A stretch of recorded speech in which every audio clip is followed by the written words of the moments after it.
Good evening. Tonight, I can report to the American people and to the world that the United States has conducted an operation that killed Osama bin Laden, the leader of al-Qaeda, and a terrorist who's responsible for the murder of thousands of innocent men, women, and children.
What happened?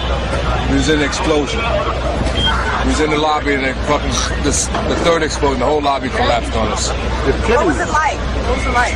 Horrible. Horrible.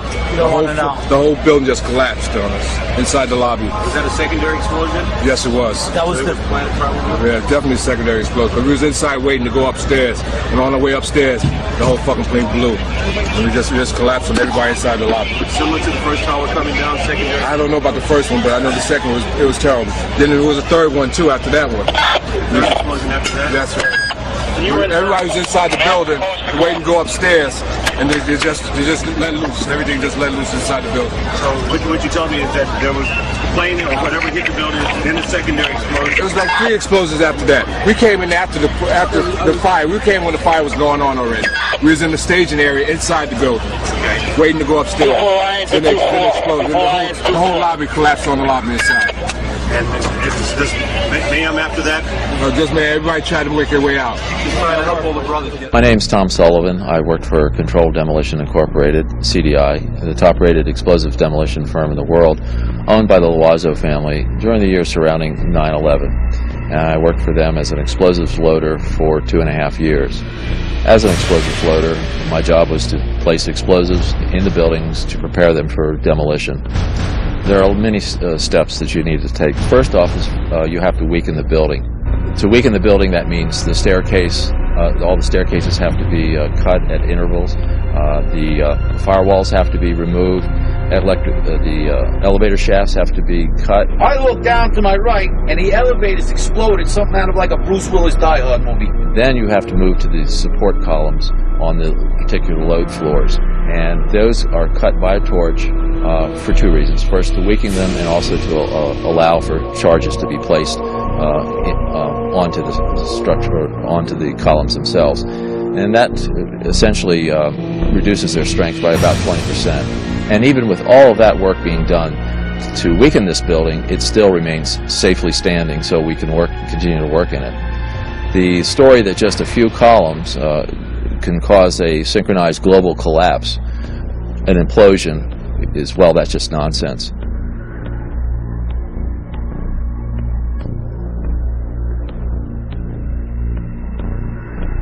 I don't see how this could actually happen in real life. When we load a building, we have to have all the support columns on a given load floor fail at the same time, within milliseconds of one another. And therefore, the entire building comes down in a synchronized implosion. So I think this notion of a one column failure causing an entire building to implode in a synchronized fashion is just nonsense. Looking at the building, it wouldn't be a problem once you gained access to the elevator shafts. How about an elevator modernization, which we know was going on the 9 months prior to 9/11? Yes, Elevator World, March 2001 documents it. In fact, they were in the middle of this modernization.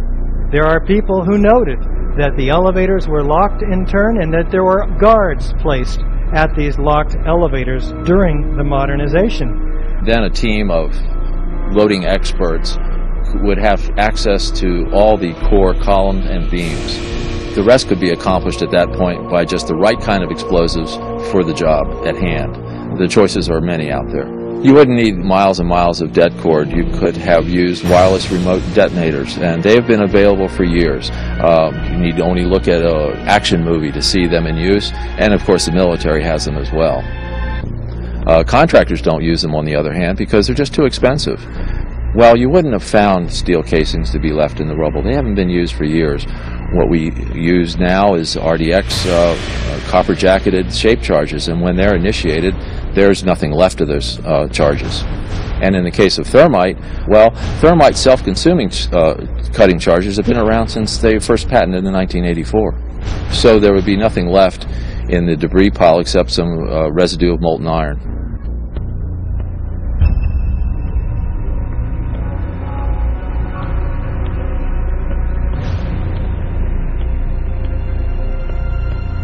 Get down below and you'd see molten steel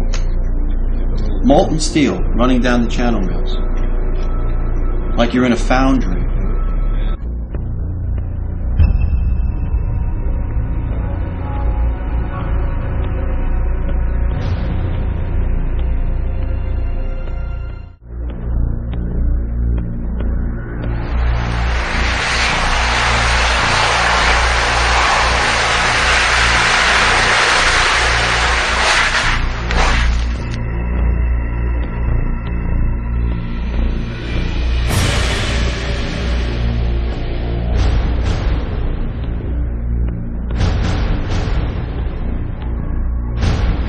With any implosion, you don't hear one massive boom sound. What you do hear is smaller explosions going off.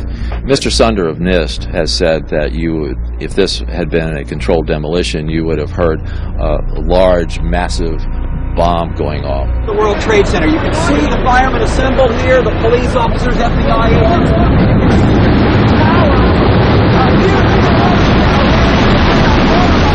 What in reality happens with a controlled demolition is you hear a successive, progressive, smaller waves of smaller explosions going off.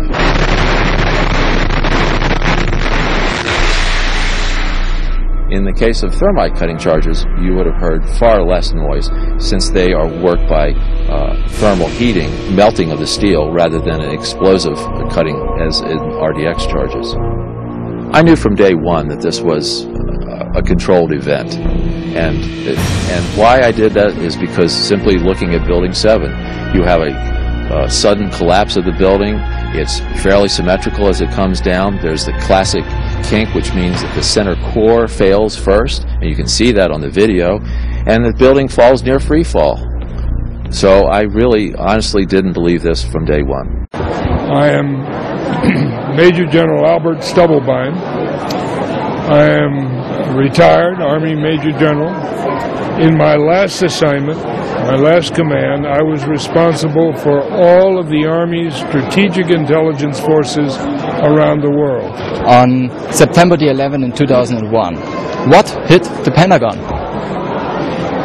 I don't know exactly what hit it, but I do know from the photographs that I have analyzed and looked at very, very carefully, it was not an airplane. I've never believed it was an airplane since I'd looked at the photographs. Up until that time I looked at the photographs, I accepted what was being said. After I looked at it, no way.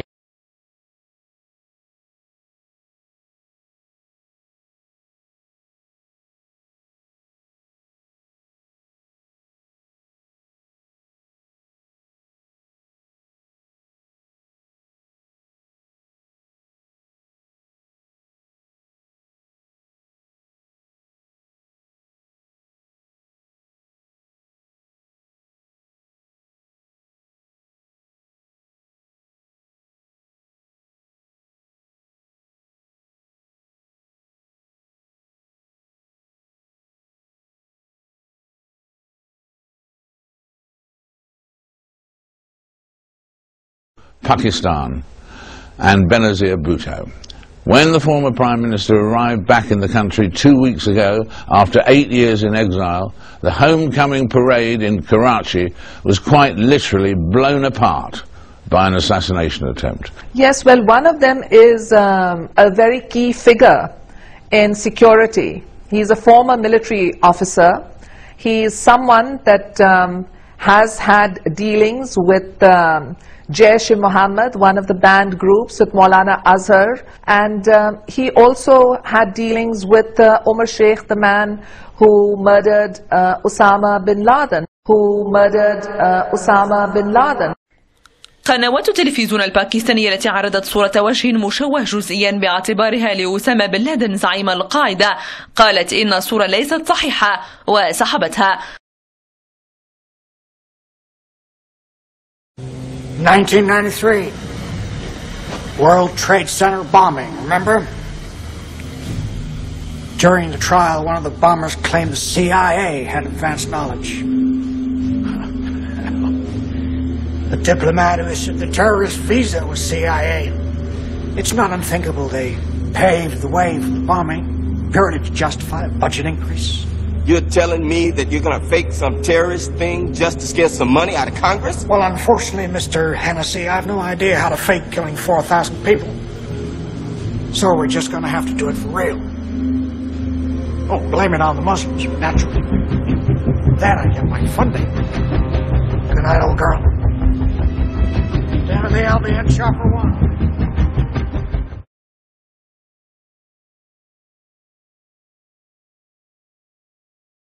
Fold your $10 bill in half, hot dog style. Then you want to fold this upward and this upward.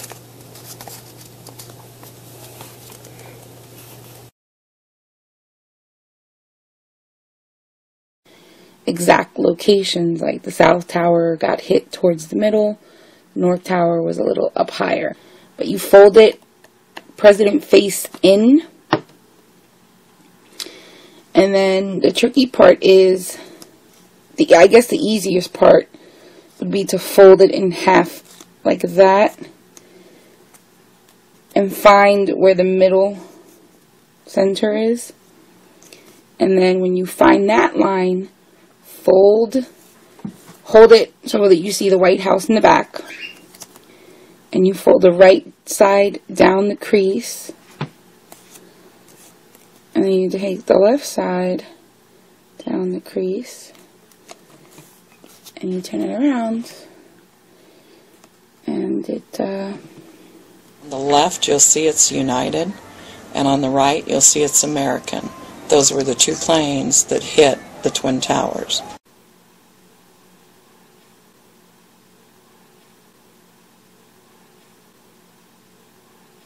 And then they say that the reverse side of the seam looks like the Pentagon on fire. I don't see that one, but maybe you guys do. $185 worth of bills, representing the major bills from 5, 10, 20, 50, and 100. Showing the tower collapse. There's the Twin Towers, or a representation of such.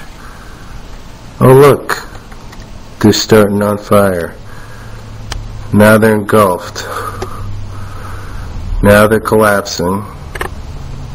And look, they're gone. You can do this yourself by folding them that way. We pride ourselves with the free press.